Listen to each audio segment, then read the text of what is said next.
Jumpa kembali di Live in Fullness to Eternity. Saya Merlin Sutomo senang dapat menemani Anda dalam beberapa menit ke depan masih dalam program yang mendiskusikan informasi seputar kesehatan dan juga pola hidup sehat untuk kita semua. Dan topik menarik yang akan kita bahas pada saat ini yaitu keto versus plant-based diet.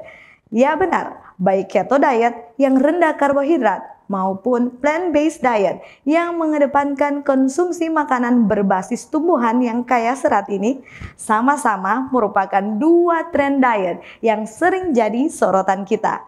Dua dunia berbeda, sama-sama menjanjikan berbagai manfaat kesehatan. Lantas, pilihan diet mana yang terbaik bagi kesehatan tubuh Anda dan saya? Temukan jawabannya. Untuk itu tetaplah bersama kami karena saat ini sudah tersambung dengan kami di studio Mem Grace Kaparang. Mem Grace menamatkan diri sebagai sarjana keperawatan dari Universitas Kelabat pada tahun 2011 silam dan profesi nurse di tahun 2014 dari universitas yang sama. Kemudian meneruskan pendidikan dan meraih gelar MSN, Master in Science of Nursing dari Saint Paul University Philippines di tahun 2022. Sempat menggali karir sebagai school nurse di Manado Independent School pada tahun 2013, sempat juga menjadi tenaga pengajar di Fakultas Keperawatan di Universitas Kelabat, dan dari tahun 2015 hingga saat ini beliau aktif menjadi bagian dalam Health Community Practice Team. Tanpa berlama-lama kita menyapa narasumber kita, Mem Grace Kaparang. Halo Mem Grace. Halo sahabat live, kita ketemu lagi. Iya, apa kabarnya ini Mem Grace? Wah, puji Tuhan, selalu dilindungi. Terima kasih sudah mengundang ya Cornelius Media. Terima kasih. Terima kasih juga untuk kesempatan, waktu dan ilmu yang ingin dibagikan untuk sahabat live sekalian. Baik, kita akan segera memulaikan diskusi kita sehubungan dengan topik kita ini. Tetapi sebelumnya kita akan membukanya dengan doa dan saya akan pimpin kita dalam doa. Baik sahabat live sekalian, mari kita satu di dalam doa. Ya Tuhan, Bapa kami di surga, Bapa pelindung dan pemberi berkat ke dalam kehidupan kami. Pada saat ini ya Tuhan, kami datang kembali kepada hadirat-Mu ya Tuhan. Kiranya Tuhan penyertaan-Mu yang sama menjadi bagian kami.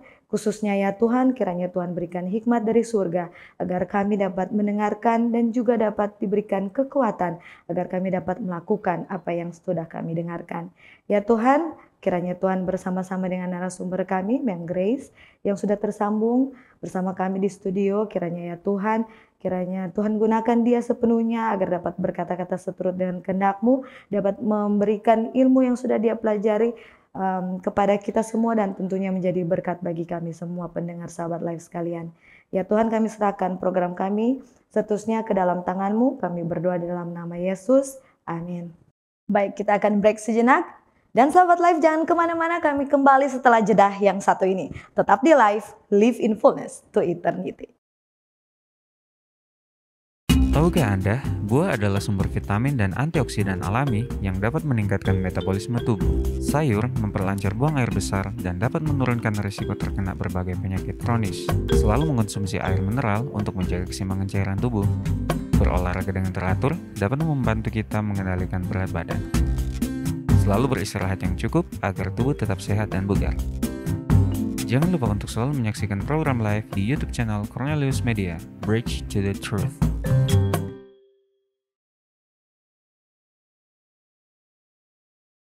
Kembali dengan kami di Live in Fullness to Eternity. Kita kembali ke narasumber kita, Mem Grace Kaparang, dalam topik keto versus plant-based diet. Baik, Mem Grace. Alright, ya silakan. Oke. Saya ingin bertanya ini, untuk topik saat ini, keto versus plant-based diet ya. Kalau plant-based diet secara garis besar pastinya terdiri atau terbuat dari tumbuh-tumbuhan dan biji-bijian. Benar demikian? Benar sekali. Oke, Semua yang jadi berbasis tumbuhan itu plant-based diet ya. Oke, jadi bagaimana dengan keto diet ini? Seperti apa keto diet ini?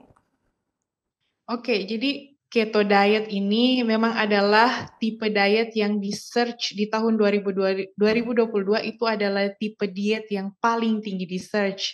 Dan ini secara definisi adalah tipe diet yang berfokus kepada jenis makanan yang rendah karbohidrat. Itu adalah yang paling menjadi ciri dari keto ini. Jadi saking kurangnya karbohidrat sehingga tubuh yang biasanya memakai karbohidrat sebagai sumber dari energi utama, akhirnya tubuh ini akan switch menjadi memakai energi yang adalah lemak. Dan ini keto diet itu kenapa dia bilang keto? Karena ketika tubuh akhirnya memakai lemak sebagai energi dan bukan karbohidrat seperti biasanya, ini tubuh kita akan mengalami kondisi yang namanya ketosis. Makanya itu dibilang keto diet. Jadi sekali lagi keto diet ini adalah tipe diet yang berfokus pada jenis nutrisi yang kurang karbohidrat sehingga tubuh kita akan memakai lemak untuk bahan bakarnya. Seperti itu, Saudara Merlin. Oke, jadi tidak menggunakan karbohidrat ya, lebih banyak, lebih ke dialihkan ke lain ya. Baik, untuk durasi kita gunakan diet ini, apakah aman untuk mengadopsi diet keto dan plant-based diet dalam jangka yang panjang? Oke, ini suatu pertanyaan yang bagus, tapi sebelumnya saya mau memperkenalkan kepada Bapak Ibu sahabat live sekalian, sebelum kita mengadopsi sesuatu jangka panjang, kita harus tahu bisa saya katakan ilmu di balik itu ya. Jadi kita itu makan untuk hidup. Dan saya akan memberikan presentasi kepada Bapak Ibu, saudara-saudara sekalian. Jadi setelah presentasi ini, Anda boleh putuskan mana jenis diet yang Anda perlukan. Dan mana yang aman ya, aman apalagi untuk jangka panjang. Nah, saya akan menunjukkan kepada Bapak Ibu sekalian 4 gambar. Nah, gambar yang pertama yang saya akan tunjukkan adalah ini adalah gambar sel ya. Gambar sel di yang sebelumnya, gambar pertama. Oke, ini ada 4 gambar. Nah, ini gambar pertama. Anda lihat ini adalah gambaran, ya sel kita tidak warna-warni seperti ini ya. Tapi setidaknya ada gambar struktur yang sangat kompleks dalam tubuh kita. Ini dari ujung kepala sampai ujung kaki ini kita terbuat dari sel, unit-unit terkecil yang memetabolisme ya, apapun yang terjadi dalam tubuh kita itu diproses di dalam sel. Nah, secara template sel kita ini seperti ini ya. Jangan khawatir, Anda tidak perlu untuk menghafal atau mengetahui secara dalam sekali, tetapi saya rindu agar kita boleh mengerti untuk apa kita makan. Nah, ingat sel tubuh kita itu terbuat dari sel dari ujung kepala, dari rambut ini, sampai ujung kaki itu terbuat dari sel. Oke. Nah, gambar kedua. Gambar kedua menunjukkan bahwa itu tadi, yang gambar satu tadi itu kompleks ya. Tapi di gambar yang kedua ini saya mencoba menyederhanakannya, bahwa sel itu dia strukturnya itu seperti ya bulatan besar seperti yang Bapak Ibu lihat di gambar. Kemudian ada warna hijau kecil di dalam ya. Jadi ada dindingnya, kemudian ada bagian dalamnya, dan kemudian yang hijau kecil di dalam itu namanya inti sel. Nah, di seluruh tubuh ini rata-rata cetak biru dari sel adalah seperti ini, kecuali sel darah merah yang tidak punya inti sel. Nggak ada yang hijau kecil di dalam ya. Jadi secara struktur ada dindingnya, kemudian ada isinya, dan ada intinya yang warna hijau. Nah, mari kita lihat di gambar ketiga. Gambar ketiga ini, nah Anda lihat ini kuning, ini dengan kata-kata yang fancy. Jangan khawatir, kalau kita lihat yang kuning itu yang ada kayak balon helium, ya kita lihat, itu adalah mineral. Jadi sel ini adalah dinding sel yang diperbesar. Dinding sel ini terbuat dari yang kuning itu mineral, kemudian yang ada ekor-ekor yang kayak spiral-spiral itu adalah lemak. Oke. Jadi ingat yang kuning itu mineral, yang ekor-ekornya itu ada lemak. Ya. Kemudian yang warna ungu itu adalah protein. Kalau protein masuk ya lewat situ ya. Kemudian yang ada kayak Y itu, ada yang warna hijau, ada yang warna merah, itu adalah gabungan karbohidrat dan mineral. Nah, kenapa saya tunjukkan ini? Karena saya mau Anda tahu bahwa sel Anda dari ujung kaki sampai kepala itu terbuat dari makanan. Oke, apa itu mineral? Nutrisi kan? Ya. Kemudian yang ini yang kriwel-kriwel itu, keriting-keriting itu lemak. Oke, lemak. Yang ungu itu protein, dan kemudian yang hijau karbohidrat. Oke, dinding dari sel atau membran sel itu terbuat dari makanan. Oke, berikutnya masuk lagi ke dalam di gambar yang berikutnya, gambar terakhir. Nah, ini adalah isi dari inti sel yang warna hijau tadi. Ini adalah kalau sering orang bilang DNA atau deoxyribose nucleic acid. Nah, ini ada spiral-spiral yang berwarna, yang spiral yang menjadi backbone kayak tangga itu ya, yang pegangannya itu terbuat dari mineral dan karbohidrat. Perhatikan, mineral dan karbohidrat. Kemudian yang tangga-tangganya itu yang ladder, yang ada kuning hijau, orange merah, itu adalah protein. Protein, oke? Dan kemudian yang menyambungkan mereka semua adalah lemak. Oke. Jadi luar sel makanan, inti sel makanan. Jadi dari ujung kepala sampai ujung kaki kita itu terbuat dari makanan. Oke? Tapi jangan makan teman ya Bapak Ibu. Bukan makanan kita, tapi maksud saya adalah makanan ini penting, komponen-komponennya itu penting. Jangan sampai kita kekurangan. Saya tidak mau langsung menjudge teori seseorang, tapi Bapak Ibu boleh pertimbangkan. Tubuh Anda itu seperti bangunan, harus ada apa tadi? Karbohidrat, harus ada lemak, harus ada protein, dan harus ada mineral.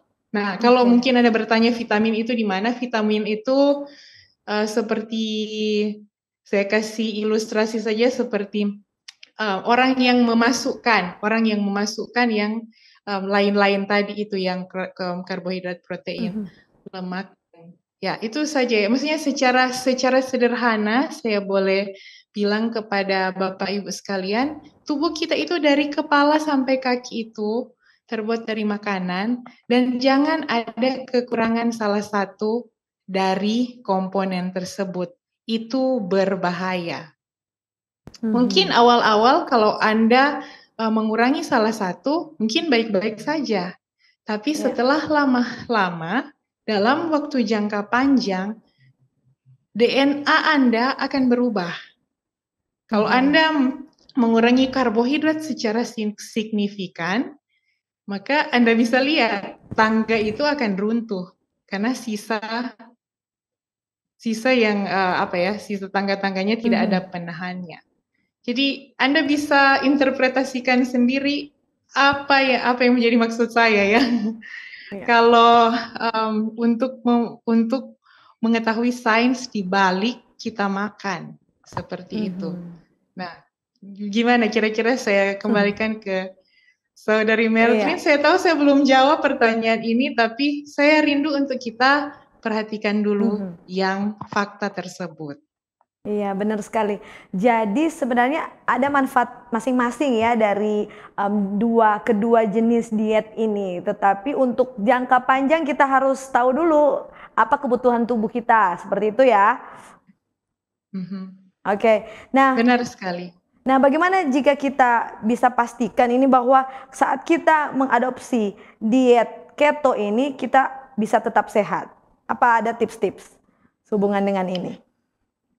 Oke. Ya, sejujurnya saya bukan praktisi diet keto, tetapi untuk informasi saja kepada Bapak Ibu sekalian, keto diet ini memang biasanya isi dari makanannya adalah kebanyakan sayur dan daging ya, sayur, daging atau ikan tanpa nasi atau buah yang dianggap sebagai karbohidrat. Nah, jangan salah, sebenarnya sayur itu memiliki karbohidrat. Karbohidrat yang namanya tipe selulosa yang tidak bisa dicerna oleh tubuh karena itu memang serat yang berfungsi sebagai sapu di dalam tubuh kita. Nah, kalau keto ini secara penelitian yang saya research, maka ini beberapa manfaat yang didapat adalah keto diet ini bisa, yang paling efektif adalah memperbaiki kondisi epilepsi. Ya, itu yang satu-satunya yang paling menonjol dari keto diet ini. Jadi memperbaiki kondisi epilepsi. Yang kedua adalah kalau yang mau turun berat badan cepat, memang menggunakan keto diet. Tetapi masalahnya yang didapat dalam research tersebut, banyak sekali research yang saya dapatkan bahwa angka kolesterol baik LDL, trigliserida, dan juga beberapa penanda inflamasi atau radang yang lain itu meningkat. Dan juga ada beberapa kasus di mana kondisi jantung dan ginjal juga menurun karena orang melakukan keto diet dalam jangka panjang. Jadi mungkin kalau ada yang mau, ini hanya studinya hanya masih terbatas di jangka pendek. Jadi hanya dua manfaatnya adalah epilepsi dan juga untuk penurunan berat badan secara cepat, walaupun konsekuensinya adalah peningkatan kadar LDL atau yang kita sering bilang kolesterol jahat dan trigliserida. Jadi kita perlu berhati-hati juga untuk mengadopsi keto diet ini. Ya, seperti itu. Oke. Baik, jadi kalau kita timbang-timbang nih ya di antara keduanya, kalau kita mau aim-nya untuk menurunkan berat badan ini, apakah kita langsung adopsi keto diet aja yang lebih aman atau adopsi ke plant-based diet aja lebih aman? Di antara kedua ini apa pertimbangan yang penting untuk diambil? Oke, jadi tadi satu sisi saya sudah kasih sedikit mengenai keto diet ya, dia hanya lemak dan juga sayuran, serat, ada karbohidrat selulosa di situ, tetapi tidak untuk pembangun tubuh, tidak bisa dicerna. Di lain sisi plant-based diet ini kalau secara gizi dia tetap ada karbohidrat, ada lemak, ada protein, ada, kemudian mineral juga ada. Dan kalau misalnya untuk efeknya kalau untuk penurunan berat badan, dia itu dari hasil research, dia itu memang lebih pelan dari keto. Dia efeknya lebih pelan dari keto, tetapi yang menjadi keuntungan dari plant-based diet ini adalah LDL yang menaik di keto diet, plant-based diet tidak naik, malahan dia akan menjadi normal. Dan juga bukan hanya LDL dan trigliserida, berbagai profil kesehatan baik darah dan juga kesehatan jantung, kesehatan usus yang paling terpengaruh karena langsung disapu serat terus menerus, dan berbagai jenis isu kesehatan lain ternyata bisa di reverse. Bahkan diabetes mellitus ada banyak sekali orang yang mengadopsi plant-based diet yang seimbang tentu saja ya, itu ternyata bisa di reverse penyakit-penyakit kronis seperti diabetes, hipertensi, asam urat, dan juga hiperglikemi ya, hipertensi maksud saya. Jadi kalau mau dipertimbangkan, sekali lagi pertama jenisnya apakah dia cukup memenuhi kebutuhan kita untuk komponen tubuh, dan kemudian kita lihat efek sampingnya di jangka panjang, apakah bisa dilakukan sustainable atau tidak, seperti itu.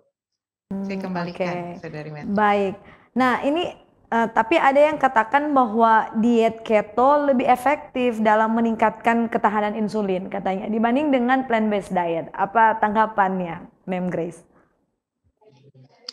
Oke, ini memang secara sains dibaliknya ya, karena keto diet ini tidak menggabungkan karbohidrat di dalamnya, Iya. maka ada beberapa yang berpendapat bahwa nanti akan memperbaiki resistensi insulin. Tetapi saya pikir juga, bukan saya pikir ya, sebenarnya kalau secara anatomi, insulin itu bukan hanya untuk menurunkan gula darah, tapi insulin juga berperan dalam mengkonversi kelebihan lemak yang ada di liver untuk menjadi gula. Jadi,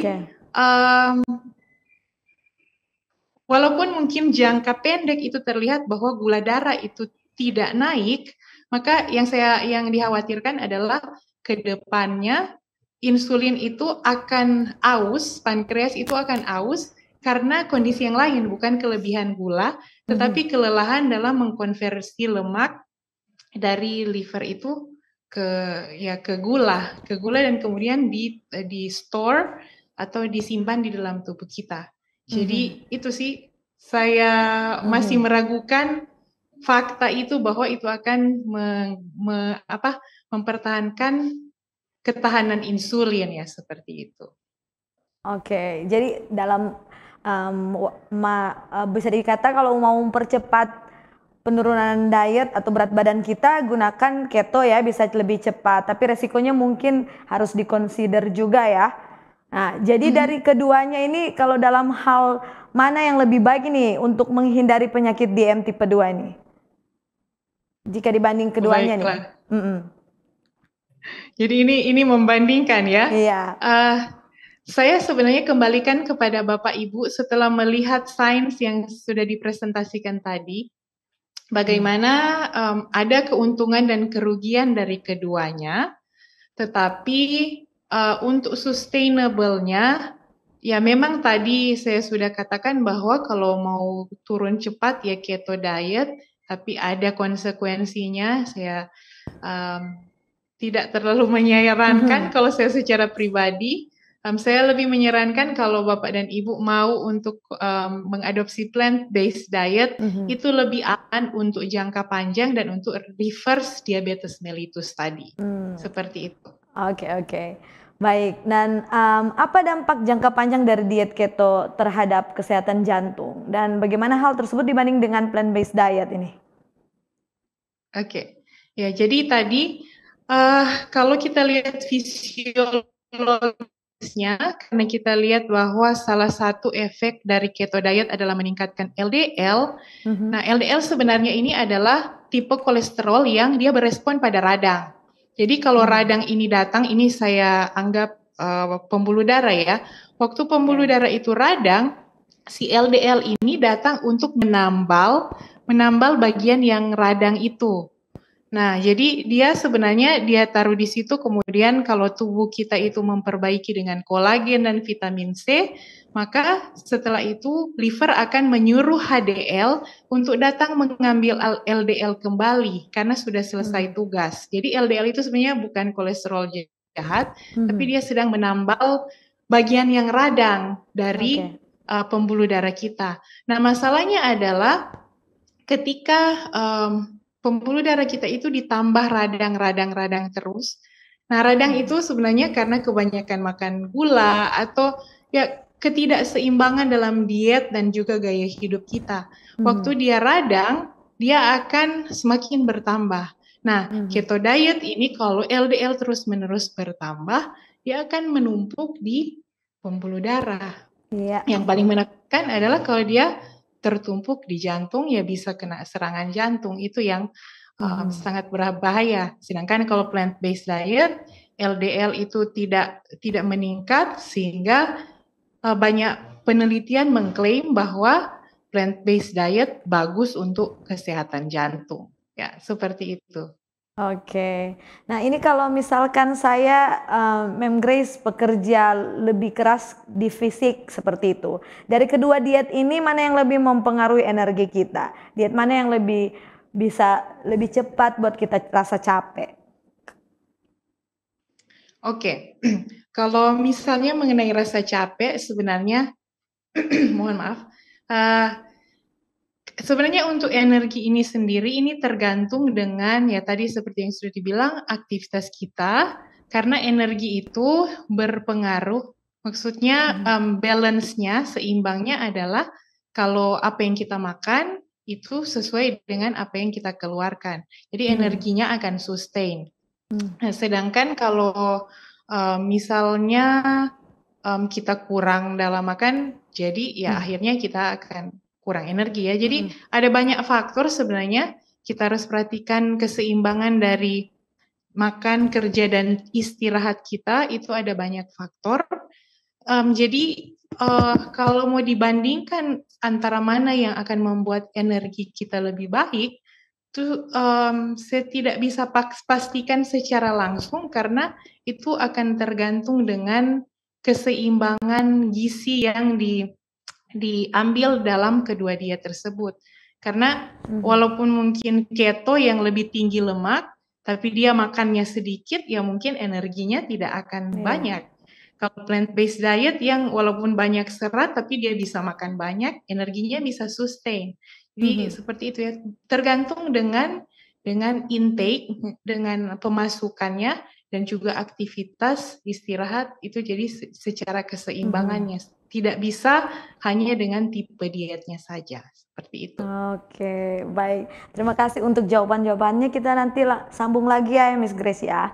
Sambung lagi di segmen berikutnya, masih dalam topik keto versus plant-based diet. Baik sahabat Live, jangan kemana-mana, kami akan kembali setelah pesan-pesan yang satu ini. Tetap setia bersama Live, Live in Fullness to Eternity.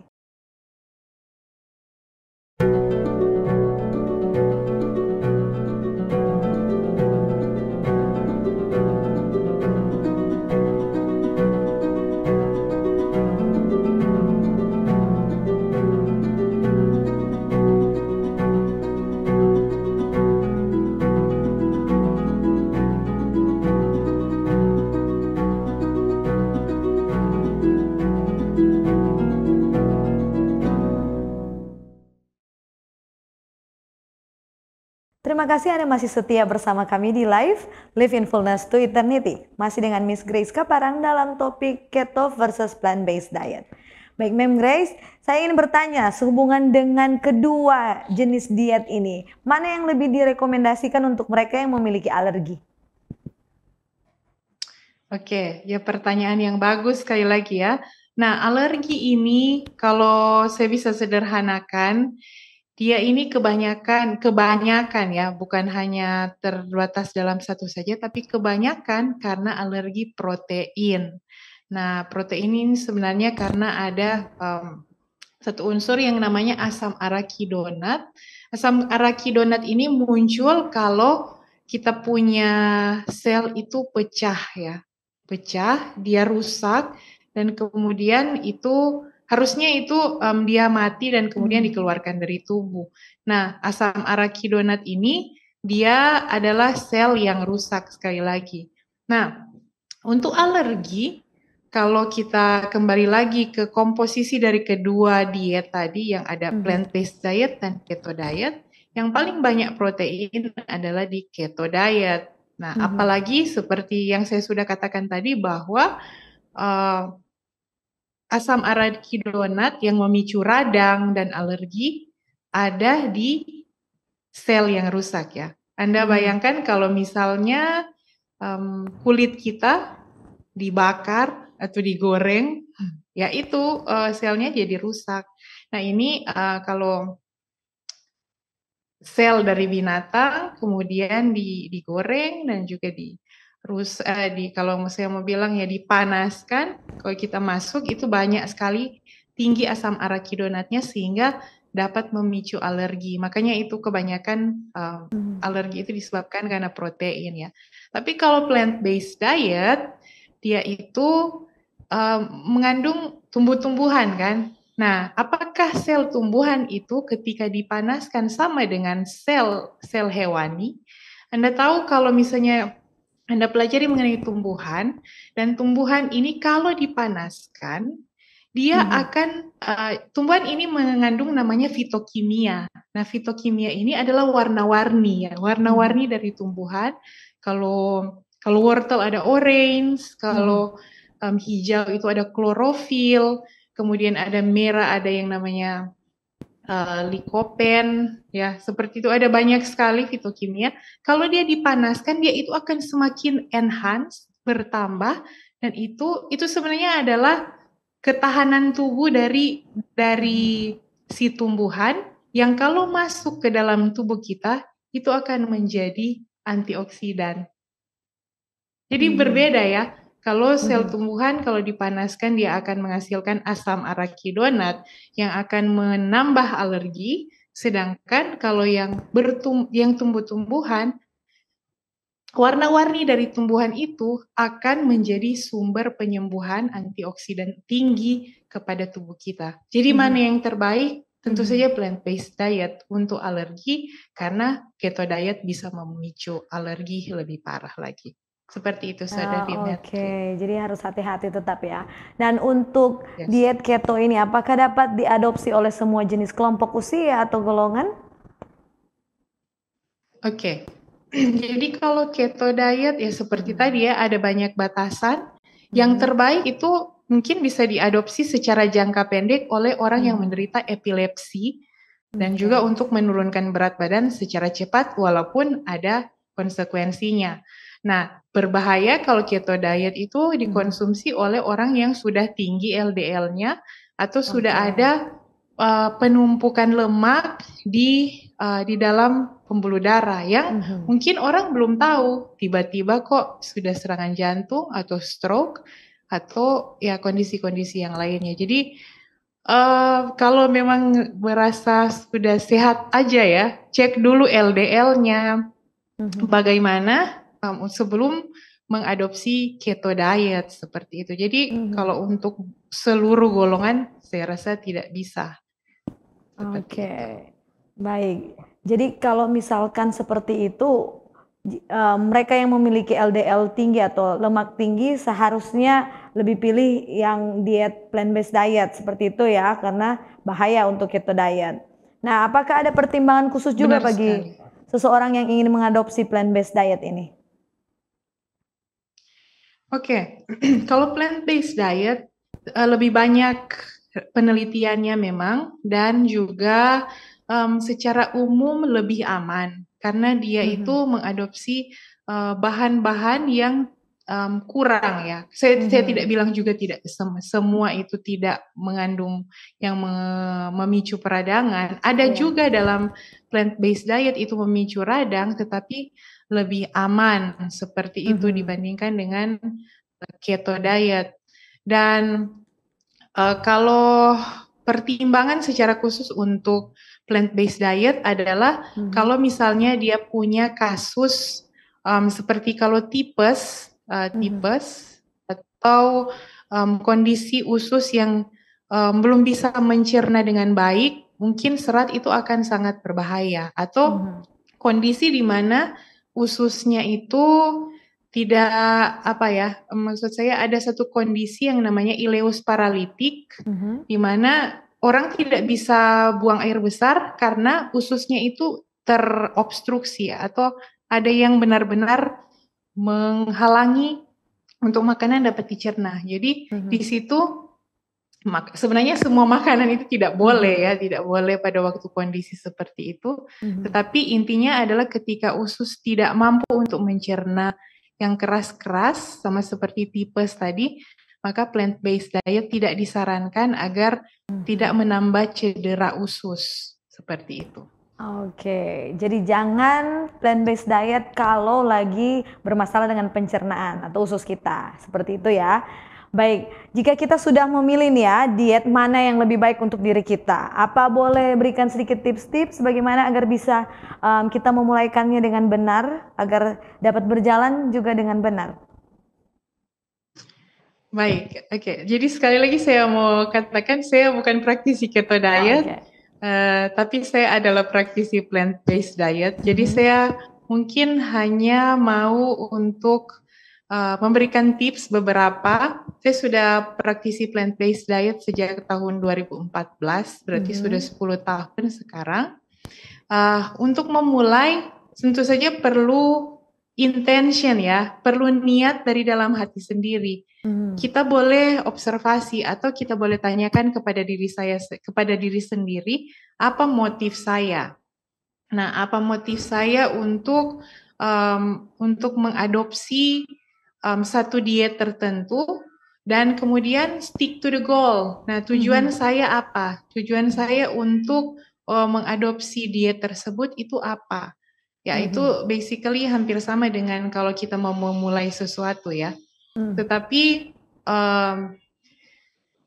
saya tidak tahu kalau ini akan membantu saudara-saudara sekalian, tapi kalau dalam pengalaman saya secara pribadi, untuk tetap sustain dalam diet ini adalah, itu ada campur tangan dari Yang Maha Kuasa. Karena kalau saya hanya dari diri saya sendiri, saya pasti kayak tergoda untuk makan ini, makan itu yang seharusnya saya tidak usah makan seperti itu. Jadi saya rasa ternyata doa itu penting. Doa itu penting, saya tidak bisa pisahkan dari pengalaman saya untuk ini. Ternyata intervensi dari Yang Maha Kuasa itu penting. Saya rasa ini bukan hanya Tuhan saya ya, tapi juga Tuhan dari agama masing-masing. Kita boleh tanyakan untuk diminta kekuatan untuk melakukan ini terus-menerus. Kalau untuk memulai, sekali lagi itu tergantung niat sebenarnya. Seperti itu. Semoga bisa menjawab, Saudari Mertlin. Dengan kata lain itu, kalau mau ada perubahan yang baik, tentunya harus ada niat dan juga pertolongan Tuhan tentunya ya. Baik, kita masuk ke mitos atau fakta ya, Mem Grace. Saya ingin bacakan mitos dan fakta. Yang pertama, diet ini katanya telah terbukti membantu mengontrol gula darah, terutama pada individu dengan diabetes tipe 2. Bagaimana tanggapannya? Ini yang keto ya? Keto atau plant-based? Ini yang keto. Oh, keto mitos atau fakta? Ini masih 50-50. Karena ada yang bisa tertangani diabetesnya, ada yang tidak. Jadi masih 50-50, saya tidak bisa bilang mitos atau fakta. Baik, untuk mitos atau fakta yang kedua ya, saya akan bacakan. Keto diet hanya tentang menghindari karbohidrat sepenuhnya. Bagaimana tanggapannya? Oke, itu adalah mitos. Karena sekali lagi yang saya jelaskan tadi, ternyata karbohidrat tidak bisa dihindari sepenuhnya oleh yang mengadopsi keto diet. Karena sayuran pun mengandung karbohidrat jenis selulosa, jadi tidak bisa menghindari karbohidrat seutuhnya. Jadi itu mitos. Baik, terima kasih untuk jawaban-jawaban yang sudah disampaikan kepada sahabat live sekalian. Baik, kita tiba di penghujung diskusi kita sebelum tutup ya diskusi kita. Bisakah saya minta Mem Grace untuk sedikit memberikan closing statement? Apa saja yang penting untuk diingat bagi sahabat live sekalian? Baik sahabat live, biarlah kebijaksanaan dari Yang Maha Kuasa menjadi bagian saudara-saudara sekalian agar dapat memilih yang tepat, baik secara komponen atau kemudian jumlah sebanyak apa dan juga kapan harus makan. Nah, sekarang kita tadi sudah belajar mengenai tipe diet. Semoga Anda bijaksana untuk memilih mana yang akan mensustain Anda sepanjang hidup. Jangan hanya untuk jangka pendek saja, tetapi seumur hidup. Jadilah bijaksana untuk memilih diet yang cocok untuk Anda. Iya, baik. Jadi pilihan di tangan sahabat live sekalian ya, yang mana yang terbaik untuk kita bawakan di dalam doa kita. Baik, terima kasih Mem Grace untuk closing statement yang sudah disampaikan. Segera kita akan tutup diskusi kita. Saya minta Mem Grace untuk bisa pimpin kita di dalam doa. Baik, sahabat live sekalian, mari kita berdoa. Bapa di surga, terima kasih untuk kesempatan kami boleh terus belajar bagaimana untuk menjaga, merawat tubuh yang Engkau sudah percayakan. Tolonglah kami agar boleh bijaksana memilih apa yang tepat bagi kami, sehingga kemuliaan hanya bagi-Mu. Sekali lagi, kami bersyukur untuk Cornelius Media dan juga Hope Channel Indonesia yang telah menjadi saluran berkat. Biarlah mereka terus diberkati untuk menjadi berkat. Jaga juga semua yang telah mendengarkan ini agar mereka tetap sehat-sehat saja dan kemuliaan Tuhan boleh bersama-sama dengan mereka. Terima kasih Bapak telah mendengarkan doa ini di dalam nama Yesus Tuhan dan Juru Selamat kami. Amin. Amin. Baik, sekali lagi kami ucapkan terima kasih kepada Mem Grace Kaparang ya, yang sudah menjelaskan dengan sangat baik topik kita di episode kali ini. Baik, tidak lupa kami ucapkan terima kasih kepada sahabat Live Cornelius Media dan sahabat Hope Channel Indonesia yang sudah dengan setia menyaksikan program live hingga di penghujung episode ini. Jika kiranya Anda merasa diberkati dengan program kami, Anda bisa langsung share video ini dari akun Facebook atau YouTube Cornelius Media Official kami kepada keluarga dan sahabat yang Anda kasihi. Serta jangan lewatkan episode live selanjutnya masih di hari dan waktu yang sama, dan jangan lupa untuk tetap ikuti program Cornelius Media yang menarik lainnya. Sekarang saatnya kami pamit mundur diri. Demikianlah perjumpaan kita di episode kali ini. Akhir kata, saya Merlin Sutomo dan seluruh kru yang bertugas mengucapkan sampai jumpa dan salam sehat.